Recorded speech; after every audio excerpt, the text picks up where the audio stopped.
we've got our final part of our relationship series tonight. Has anyone found it helpful, the relationship series? 6 people, awesome. We'll make sure we invest heavily in this next year. It's obviously paying off dividends. Hopefully it's been helpful. I just wanted to briefly hit some of the things we've covered.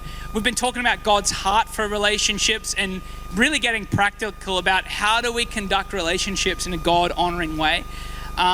Some of the things that we've covered is God's heart for relationships. We talked about why does God care? Also, can anyone see this beautiful crack of light that's just directly at my eye level? Praise the Lord. How good's that? It's literally right there. I can't escape it. Go up, they're saying. We've talked about God's heart for relationships. Why does God care about our relationships? Why does God care who I date, who I sleep with, who I see?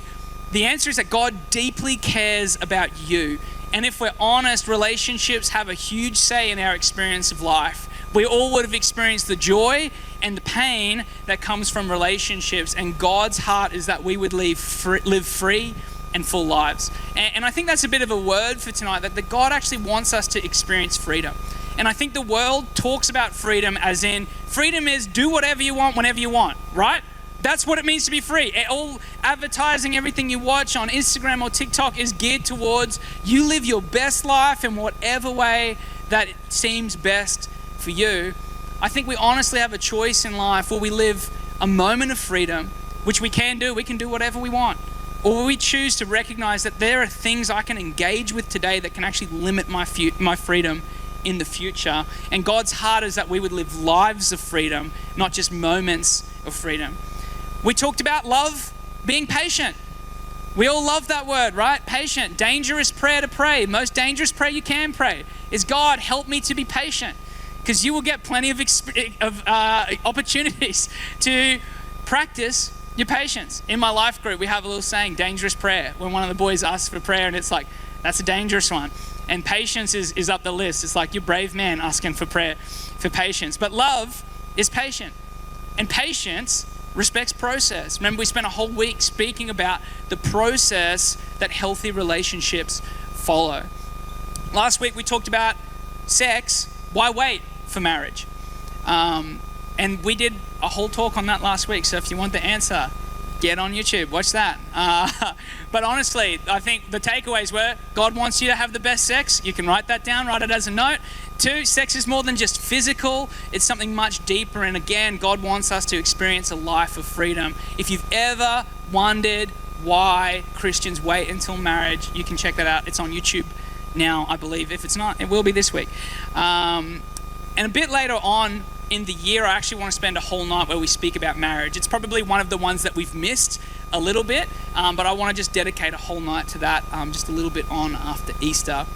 Tonight, I really just want to tie up a few loose ends. We've said a lot of things, and I'm afraid that in saying a lot of things, there's been some things that we haven't said. So these are just like, I've got 3 random thoughts. I've called the message, in case you were wondering. So if you've thought any of these things while we've been going, hopefully I want to address those things. And then we've actually got a bit of a Q&A. We've got a panel that's going to be answering your questions. A bit later, there'll be a QR code that comes up on the screen. You'll be able to scan it.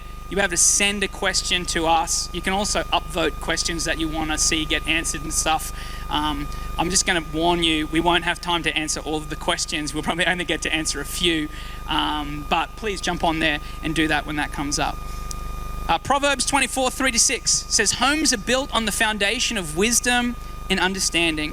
Where there is knowledge, the rooms are furnished with valuable, beautiful things. Being wise is better than being strong. Yes, knowledge is more important than strength.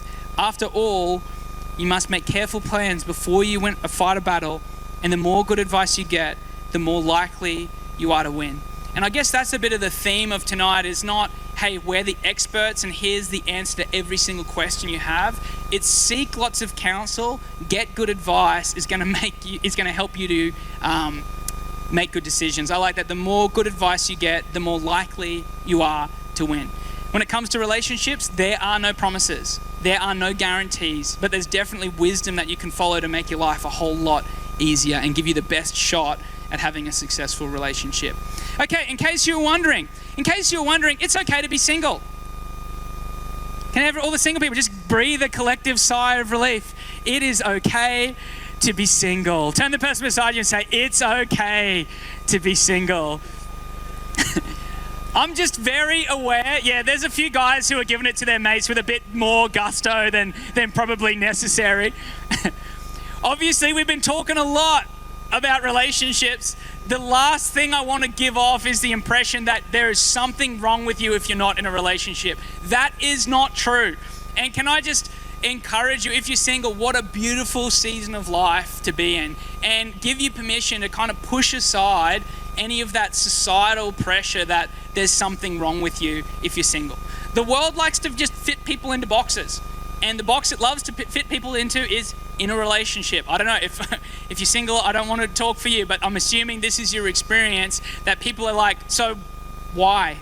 Like it's so easy, like you can just click your fingers and like, marriage. No, that's not how it works. It's okay to be single. Actually, Paul in the Bible encourages people to be single.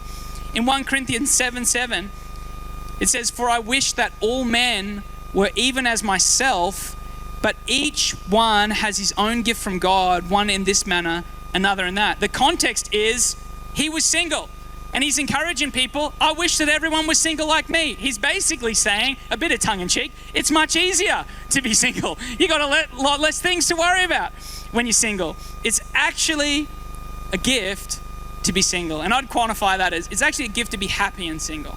Like if you can find real joy in the season that you're in, that is a real gift. 1 Corinthians 7:32-33 says, but I want you to be without care. He who is unmarried cares for the things of the Lord, how he may please the Lord. But he who is married cares about the things of the world, how he may please his wife. Basically, Paul's saying, while you are single, you've got an incredible opportunity, one, to live an awesome life, and two, to serve God. Your single years are actually a greater opportunity to serve God. They're a unique season of life for many people, and we'd encourage you, embrace it and enjoy it. Don't wish away your single years. I don't know, I'd say there's a few people here tonight who maybe through school you hated school, and then when you got out of school, you were like, man, school was actually pretty good. Does anyone fit into that category? Like when you left school, you were kind of like, actually school was pretty cool. I kind of think this is what I would love to happen is at your 10-year school, like, what's it called when you're out of school? Reunion. Instead of like, I don't know, going and awkwardly standing around at a pub, I reckon you should go back to your school and do like a full day of school. I reckon that would be so cool, where you just don't have any worry. You got like all the old teachers come back in, like the ones that are still going, and like they show you and you do all the classes. I think that'd be sweet. I think the same thing often happens with singleness. Sometimes you don't, you know the saying, you don't know what you've got till it's gone. Sometimes your single year's going to be a bit like that, and if you wish it away, you can be left with this feeling of, man, I really wish I'd made the most of that time. You've got more time than you will ever have, and you've probably got more disposable income than you will ever have. Enjoy it. And I would encourage you, use it to do something significant. Like use your single years to actually do something significant for God. Not that you can't later on, but you really have the capacity to do it right now. Take it upon yourself to serve others, to really put a dent in making the world a better place. And I just want to encourage you, learn how to be content. You have to learn how to be content single before you'll ever be content in a relationship.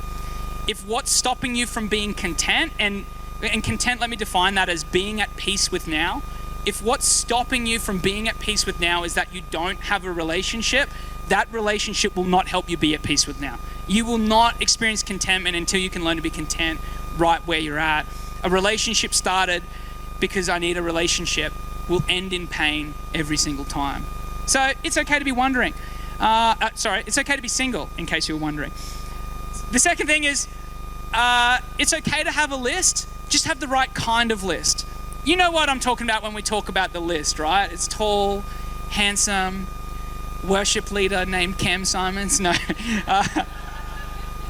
Blonde hair, blue-eyed, surfer girl, rich, sports car, lawyer. You know the list where it's like, I won't do a show of hands, but a lot of people would have a list, right? Where it's, these are the things that I ideally am looking for in a partner. And I think if we're truly honest, sometimes we can be a little bit too idealistic with what's on our list. It's fine to have a list. Just recognize that you are narrowing down your search very, very rapidly. It's okay to have a preference, but I'd just encourage people, like, stay open-minded. If you're too idealistic, you risk maybe missing out on finding a diamond in the rough. Have a list, but make it values-based. If you have a list, make it, these are the values I want my partner to have, rather than this is the style I want them to look like. I had this moment, in the last couple of weeks, where I realized, like, as far as marrying Talitha, I'm batting really far out of my league. Like, they dropped on me like a really hard penny. I did really, really, really well. Don't tell her, she's here tonight, but don't tell her that, okay? But I asked her, and this was a genuine question, what did you see in me? Like, I know the me she fell in love with, and at that stage I was probably more annoying, and she was very kind, and she stopped and she thought about it, and she said, I really love that you were passionate about Jesus, you were fun, and you were unbelievably handsome. She said 2 of those things. The other one I thought was implied, like I thought.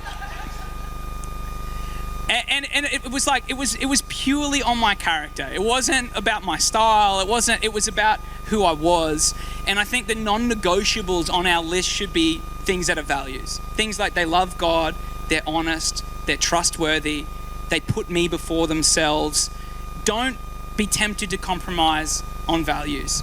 He's so fun to be around, but people are warning me that he's a bit of a player. It's like, hey, that's maybe pump the brakes. You can compromise on the ideal look, but don't compromise on values. I'm not saying be judgmental of people. I'm just saying it's okay to stand strong on your convictions and your values. And actually, the kind of person you want to marry will respect that way more. And you're going to be probably attracting the kind of person you want to marry by doing that.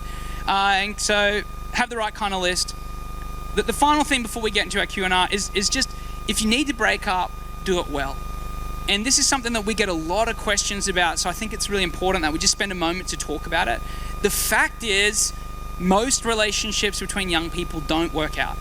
And that's okay. Again, like we've talked about, being friends, being interested in someone, we're working out, is this the person I'm going to marry? If we work out it's not the person I'm going to marry, that is a good conclusion to come to. And it's likely that at some point, many of us are either going to have to give or receive the hard news. And can I just give us a few quick do's and don'ts? Is that okay? No? Okay. I'm going to give them to you anyway. I would encourage you, text, DMs, emails are never an appropriate way to end a relationship. Do not comment to their story on Instagram and be like, we're done. Unless, of course, there's fear of abuse. Be respectful. Face to face is the way to break up. Don't let your emotions like anger or resentment hijack your communication. Keep it as simple, factual, and clear as you can. Honesty is the best policy when it comes to doing this, without being intentionally hurtful. And I'd encourage you, take responsibility for your decision.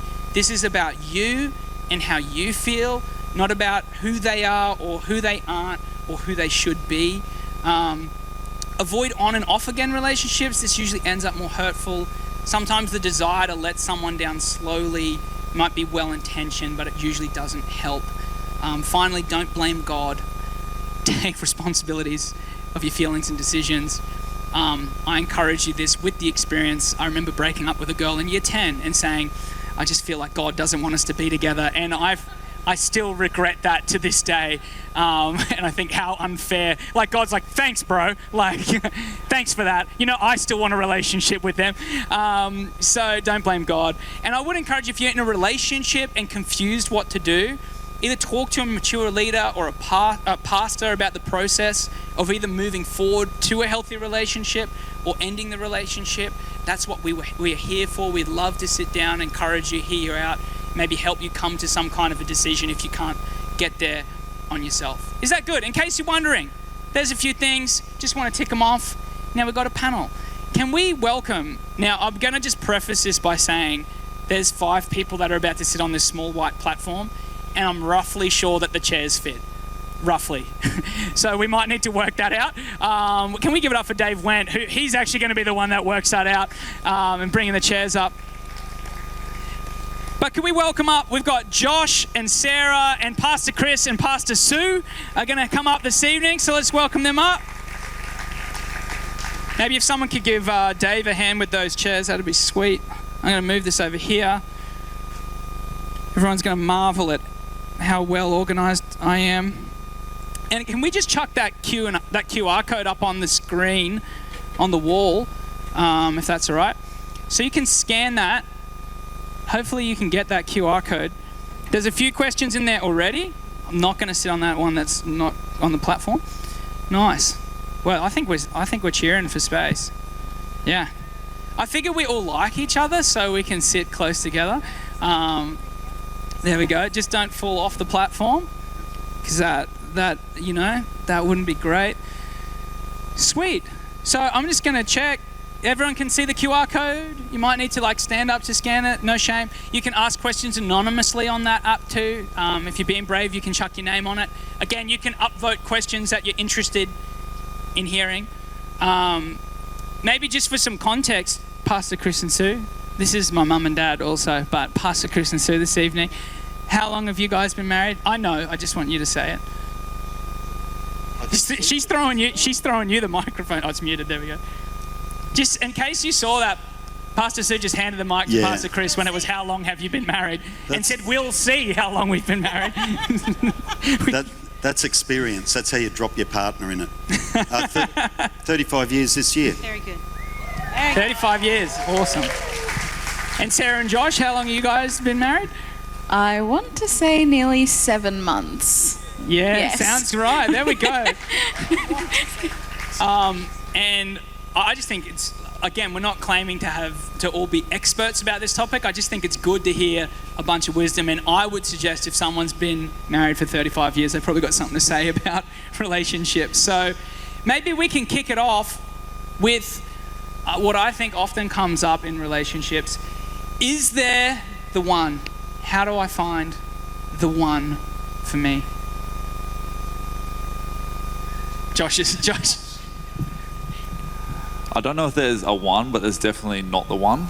Yeah. That's probably how I'd answer that. I think there's a lot of people, and it's not necessarily that they're bad people or anything. They can be really good people, but they just don't align with you. And I think particularly if your journey with Jesus isn't pointing in the same direction, then you're setting yourself up for a bad time. So I think there isn't necessarily a one, because there can be a few people that maybe look like that. And I think God gives us the ability to discern what that can look like from there. But I definitely think there's a lot of people that aren't the one. Yeah. I think that's good. I think if we over spiritualize, I'm finding the one that God has got for me, that's just not the place. I think, thank God that He gives us choice, right? And you're right, you could marry a lot of people. It's probably just going to determine what your life looks like, and you've got to think through that. Anyone got anything to add to that? Or I think that was a pretty good answer. Yeah, great. How do I know if I'm ready for a relationship? Is another question that's come through. This is the kind of question that Pastor Sue loves to answer. And that is payback, I believe. Wow. Got it. How do you know if you're ready? I don't think you're ever ready for anything. And the more concern to me would be if you thought you were ready. I wasn't ready to get married. I wasn't ready to have children. I thought I was. I think, how do you know you're ready? You've got to be mature enough to not be just thinking about yourself in the relationship, but be thinking about the relationship as a relationship, about thinking about the other person. You've got to be old enough, I guess, or mature enough to commit to that relationship, rather than just see it as something you might do that's a bit of fun, or like a handbag accessory that you've got because everyone else has got one. I don't know. Yeah. Yes? Very good. Anything to add? He's so wise, he's got to add something. There you go. No, I agree with all that. I think it's future thinking. I think at some point, if you are maturing as a person, you stop thinking about the next thrill. You stop thinking about tomorrow night, and you actually start thinking about the rest of your life. And I think that's the right thinking. to know when I'm actually ready, maybe not just for a relationship, but for a serious relationship. Again, we've encouraged friendships, even special friends and all that sort of thing. Just don't go getting heavily involved prematurely. You'll get hurt, they'll get hurt. But at some point when you start really thinking future and longer term, I think that's when you're beginning to get to the point where maybe you're getting in the zone for a relationship. That's good. And if you're my daughter, 35 years of age minimum. She's coming up Can quick on I it. just Almost do there. a quick shout out, because I just noticed we're talking about relationships and we have a newly married couple here, Mr. and Mrs. Stubbs Oh, yeah. way. Shout from out. Dolby. Pull How up an many extra weeks? 2 stumps. 3, 4, 5. 5 weeks. Shout out. Time's ticking. Shout out.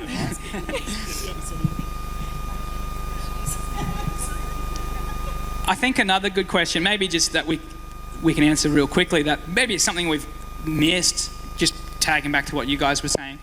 Often it's like, how young is too young to get in a relationship? I don't know if any of you guys have thoughts on that. I think it probably fits a bit into the same category where it's like, all right, are you ready for a relationship that leads to marriage? And if you're 12, you got to wait at least 6 years, unless your parents really are keen on the person and they want to like sign. Technically you can. But I think that's that frame of mindset that you've got to have, where it's like, is this going to end up here? And then that's where you're asking that question of, okay, well, what's the point of this? And I don't know if there's anything to add to that. This is a great question. It's a tricky one. Like, how to navigate the feelings, like we just talked about it being okay to be single and single being a great season, but how do you navigate the feelings of maybe feeling like, what if I never find someone? And having that desire to find someone, but maybe feeling, what if not? I feel like something that's really important is that the desire to find someone to share your life with is a good thing, and it's so normal. Like, it'd be abnormal or unfair to say to someone, well, you're not ready for a relationship until you don't want to be with someone ever. Like, I think most of us naturally get to a point where we think, gee, it'd be nice to have a life partner to share and build a world and a home and a family with.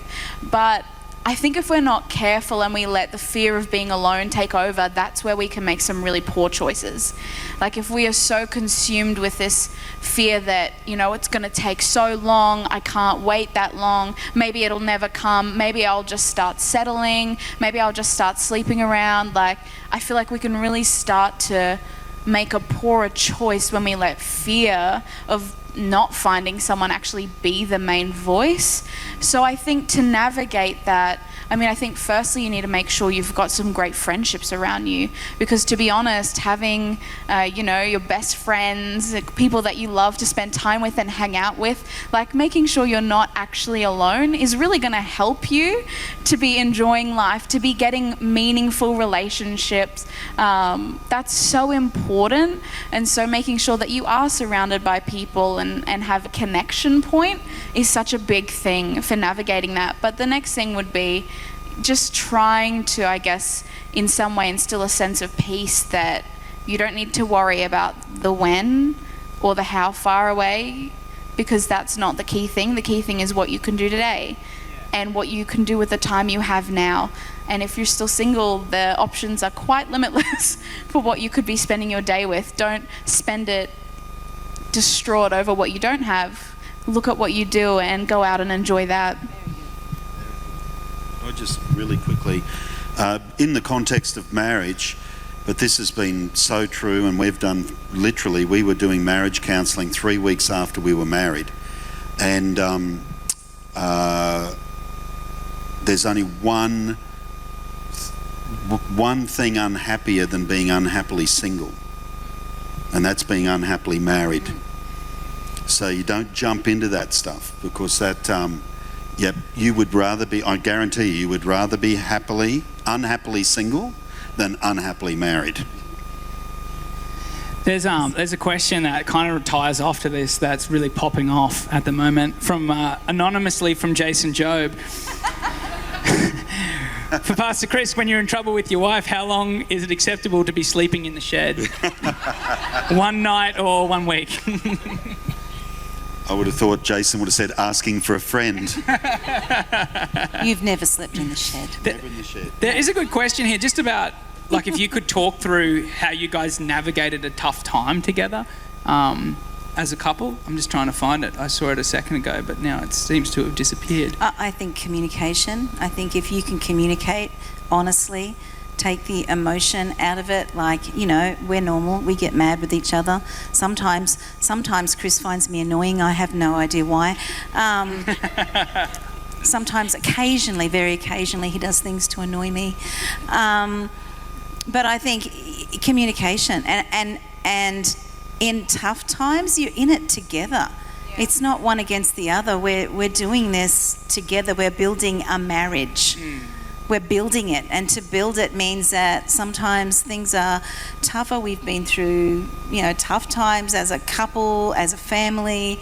But I think if you can stand side by side instead of back to back, then and facing off against each other, then you can go through anything.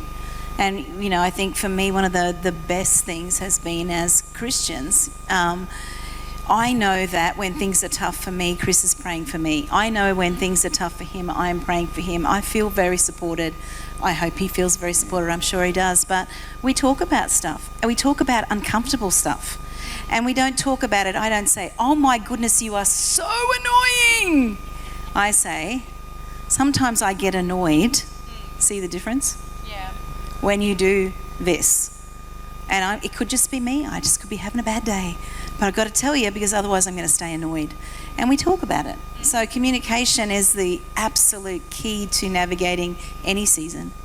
Can you just talk just a little bit more to that? Because there's a great question around, like, conflict resolution tips and advice. One of the things that I've heard you talk about before is, like, the water bottle on the table. Oh, yeah. Could you talk about it? So do you want to do that, because that's your example? Yeah. The mistake we often make in conflict in relationships, and I think this applies to pre-marriage as well, is that you try and fix the other person. In marriage, you're trying to fix your partner. You're trying to make them the person you think they should be to make you happy, instead of really understanding that what you have together, you stay individuals, but you're building something together. And so I encourage couples that are struggling, you know, and have a bit of conflict, sit side by side, not opposite one another. Even body language makes a difference here. Sit side by side, shoulder to shoulder, and put a coffee cup or a bottle of water or something on a coffee table in front of you and say, that's our relationship, or that's our marriage. Let's work on that, not on each other. So this is not working well in our relationship, so let's talk about that. Otherwise you end up going, you always, you never, you, and it becomes a personal attack, and it always just breaks down. Yeah.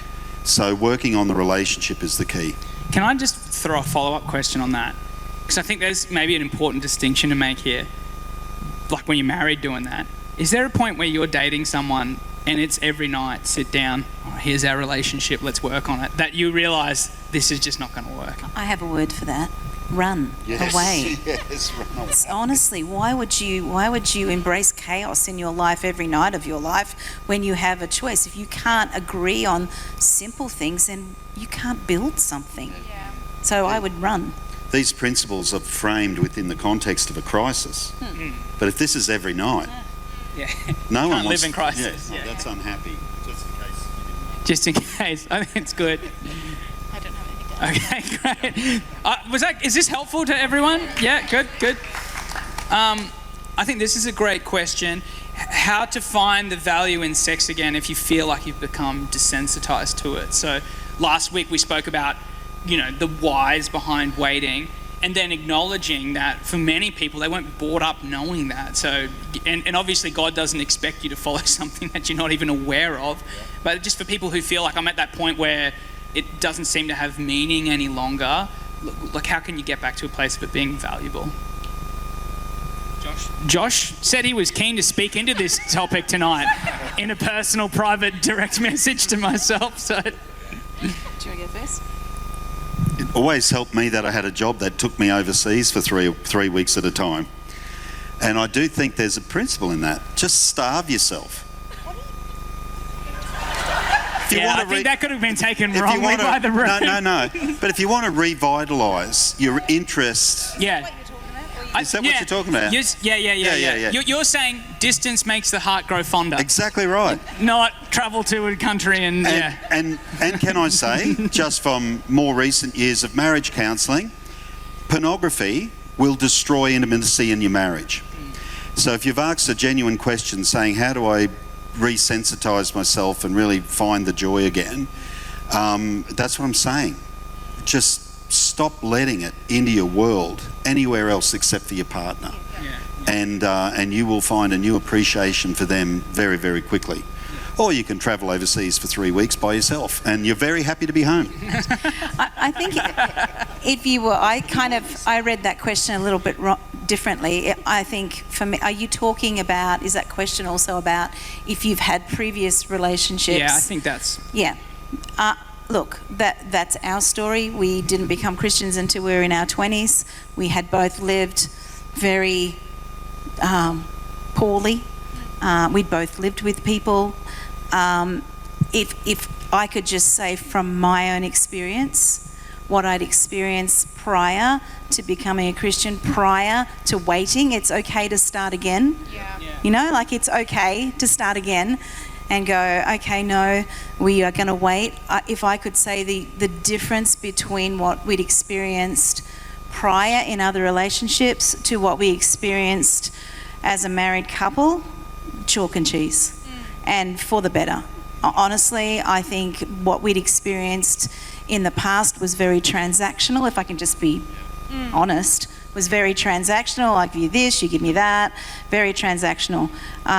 What we experienced as a married couple was something very meaningful, very deep, very different, that never got boring. Very good. You guys got anything to add to that? I think the only thing I would add is if you're in that place, just to make sure that you also seek out how you got there, because I think people get there for many different reasons. For some, it's just where you've ended up, just going along life and haven't heard a better way. And I think some people intentionally sometimes try and take the meaning out of it because there's hurt or they're not sure what to do about it. So I think maybe just even having a conversation with yourself about the why you want it to be different and then being able to move forward very clearly. Yeah. I think that's good. I think God's heart for this is always healing. Yeah. And sometimes you don't even realize you've been hurt, but that's God's heart, is to bring healing and wholeness. And I think, back to what you were saying, Pastor Chris, I think there is that is the case for, all right, now I'm actually going to wait because distance makes the heart grow stronger. But in that waiting, I'm going to let God work on my heart and bring any healing where there's been pain or, Could I just say, just as an interesting example, I've even had couples that I've married that are totally unchurched, unbelieving, just doing a marriage for a friend kind of thing.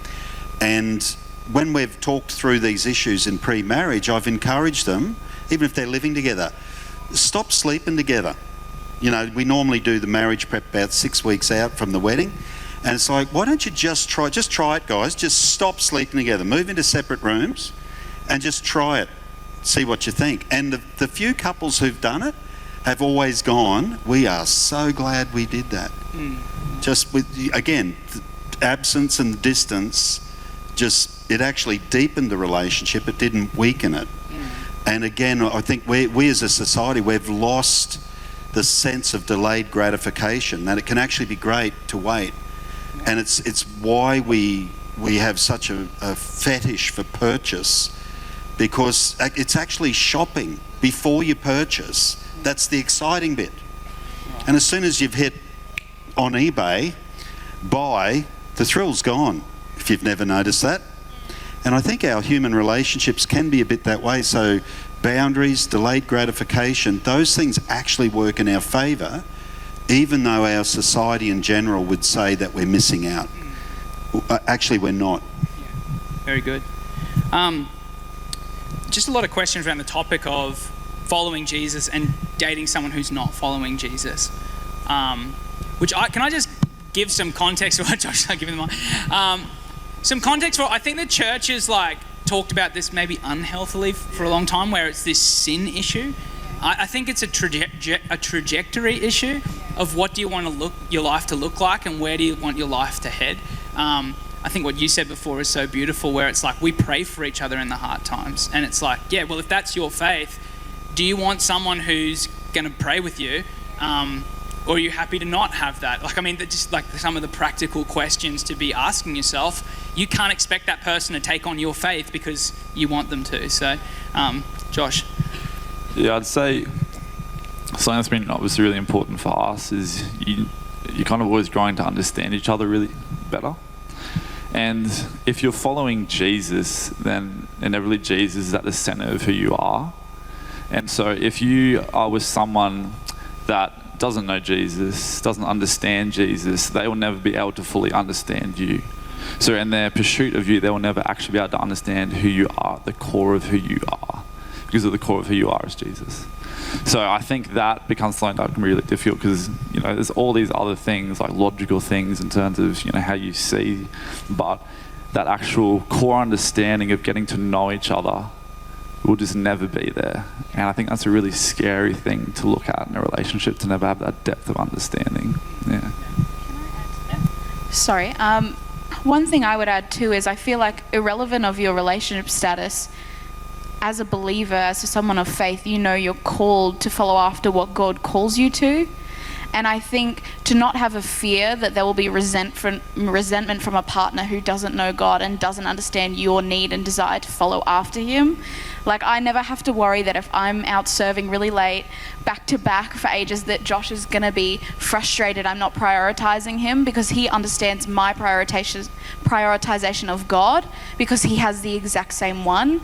And I feel like that makes this work so much better, because it would be so hard to want to honor your spouse, your partner, at the sacrifice of God and what you feel you need to do for him. And so that's, I think, something to consider. Yeah, that's good. You guys got anything to add to that? Or? Huh? Nice. I think this is a great question. How to support a friend when you know their relationship is unhealthy? Josh jumping at the bit. Just say something. Like, if you're a friend, seriously, if you're a friend, you care about them, like, please say something to them. Like, if they're relationship, because you can get this thing, like, you get like these blinkers on, where when you're in a relationship, you're just so oblivious to the red flags that are directly in front of you. And that's the importance of having people around you, is they can call stuff out that are just massive blind spots that are being created in you. So please say something to start with. And if you don't say something, man, are you a friend? Like, goodness me. Yeah. Wow. I would also say it's really important to listen and not maybe give your opinion, but reflect back what they're saying. Because if someone is in a toxic relationship, it's going to come out in what they're saying to you. And so instead of saying, oh, I think, you can say, so what you're saying to me is that you're worried about this, or what you're saying to me is that you're not happy with this. And then that can sometimes be a revelation to people, because they're like, oh, I guess it is. And then you can do what Josh said. Yeah. If I could just put a little bit of language around it, because it can be so easy, right? I've got to speak to be judgmental or critical or seem that way. I find a really helpful frame. It's just general discipleship, and we've certainly learned it pastoring, but I want to be the friend of this person's future. I don't want to just be a friend today. I want to be the friend of your future, because I think friends of your future are true friends indeed. It's really easy to have friends who just like the party, like the moment, like the excitement of whatever we're doing right now, but most of them you will never know in the future. But if you really want to be a friend both in someone's future and of their future, and I think that's a great frame to come to people with, because it's not, I'm not judging you, I'm concerned for you. And I want you to make great decisions, because I want to see you happy in the future. And I'm just not sure the decisions you make now are going to get you where you think they are. And I think that, in a sense, it just gives you the frame of mind to approach it with a bit of humility. Yeah. And I guess to love someone, there's always going to be a time you're going to actually risk, like, losing the relationship in a sense. Like if you actually want to, if you do really love them and you love their future, sometimes there's going to be this point of tension where it's like, I've got to say something and I'm going to try to do it as well as I can, but at the end of the day, I know what's at stake here. But a real friend speaks that. And I'll just say, if a real friend ever speaks to you something that's hard to hear, do a little stock take of how long they've been there for you, what they've been there through with you, and maybe let that take some more weight in how you listen to what they're saying rather than they're saying something I don't want to hear. Can we just maybe end with this? And I think this would be a good place to end. The question's been phrased like, can it work if the other person's not a Christian? Can I just broaden that out to, I guess, addressing there's a whole bunch of things that can work. And what we're saying is not this is the only way that it works. But I know we've been speaking about that a little bit during the week. We all know someone who it's worked out for. They did it like this, or they didn't honor God, or they moved in together, or they did whatever. And they said it was great and it worked out to them. I don't know, Pastor Chris, could you kind of speak to that? I think there's so many issues in our society where people like to pick up on the very end of the bell curve as such. So if we understand lots of things in life are like a bell curve that's got a shallow and then a high, wide peak, and then it comes down like a bell. And you've got like 15% are on this part and 15% are on that part, but actually 35% and 35% are somewhere in the big fat middle, and we call it the big fat middle, and that's where most people's experience is. And our society is really good at picking up on the very leading edge or the trailing edge of the bell curve and pointing to that as evidence, so you should shut up and we're going to counsel you because look at this. And it's like, but actually, a lot of that stuff in reality, the big fat middle of most people's experience doesn't resonate that way. So I think we've got to be really, really careful of playing the odds, because we all think we're going to win. We all think, like when you have feelings for someone and for whatever decision you're about to make that might not be a great one for you, we all believe we're going to win. Every young person goes to war not thinking they're the one going to get shot. People gamble because they're not the one that's going to get addicted. People take drugs because they're just going to party, they're not going to get addicted. And we can all point to people who just play the pokies or whatever occasionally, or even take drugs occasionally or whatever. But for a lot of people, that's not their story. It actually pulls them in. And so I just think we have to be very, very careful of trying to use small percentages to prove points when actually the big fat middle of life, if you step back and get a bit of perspective, it probably doesn't say the same thing. Yeah, that's good. Yeah, it's like if your friend wins the lotto, it's not time to go buy a lotto ticket. It's like, gee, well, your friend's part of a very small percentage of people in the world, but then people have gone on to ruin their families, gambling, trying to be like their friend, and it's never going to happen. Yeah.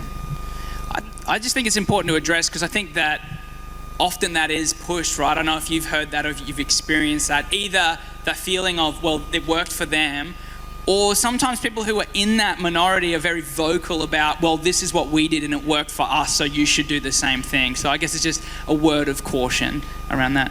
Great. I think that's a grace of God thing. I think God's grace is upon people whether they know him or not, and sometimes those things are just a grace of God thing, and you can't pull that off without the grace of God. And so it's like you going, well, it worked for them, so it'll work for me. You'd want to be sure the grace of God was on it. Yeah. Can we appreciate our panel this evening? Hope that's been helpful for you. Thank you so much. Hope there was some wisdom you could glean. Great. Well, in just a moment, we're going to baptize Coop, and that's going to be so good. Hey, would we stand together as we wrap up this evening? Again, the heart behind tonight is just let's hear a whole bunch of voices talking about some stuff, and hopefully we can really glean some wisdom from it. And I would just, I guess, encourage us this evening. The message hasn't so much been about here's God's heart for you, but I think it underscores everything we've talked about. That God cares about you. His heart is to see you flourish in your life. His heart is not to restrict you. His heart is actually for you to experience a life that's full of freedom. And I would encourage you that is only experienced through walking in relationship with him, making a decision to go on a journey of following Jesus. And that's something that you could do tonight in your own way, whether just in your heart saying, this is what I want to do. I actually want to follow Jesus. I want this to be my story now. Maybe it's just that if God is real and he does care about me so much, then I've actually got to investigate this for myself. The Bible says that those who seek me will find me when they seek me with all their heart. It also says, taste and see that the Lord is good. And I just encourage you tonight, maybe that's, you're almost on the edge of the pool, just dipping your toes in. God loves that. Whether you're here and you're not sure, you're not 100%, you're just dipping your toes in. Or maybe this evening you're making that decision of, I'm kind of all in, I want to pursue this and work out what it means for me, work out what it means to follow Jesus. Like I said, that could be as simple as making a decision in your heart. We've got some Bibles we'd love to empower you with. But maybe you're here like me and you like to do something as a bit of an outward symbol of what's going on in the inside. So we just close our eyes for a moment and just give some privacy. And if that's you, you're either saying, I want to dip my toes in, or you're saying, God, I want to figure out what it means to follow you. I want to go on a journey of pursuing you. I'd love to pray for you. I'm not going to embarrass you, but if you'd like to just kind of outwardly express that thing that's going on the inside, what you could do is just raise your hand up so I can see it. I'm going to include you in a prayer. Yeah, I see a bunch of hands already. It's so good. Just shoot them right where you are. So good over there. See that one as well, and back there. It's great. I'll acknowledge it and you can pop it back down. So good to see that up the back in the back row too. Great. Oh, Jesus, we thank you for this decision that our friends are making. God, either to dip their toes in or to go all in. And I pray, God, that as they journey towards you, that you would make yourself so real to them, that they would just know that they know that they know that you love them, that you care for them, and that their life has meaning. And I just pray whatever their story's been up to until tonight, God, I pray that you would take that, you would take maybe any brokenness or hurting places and write a more beautiful story. In Jesus' name, amen.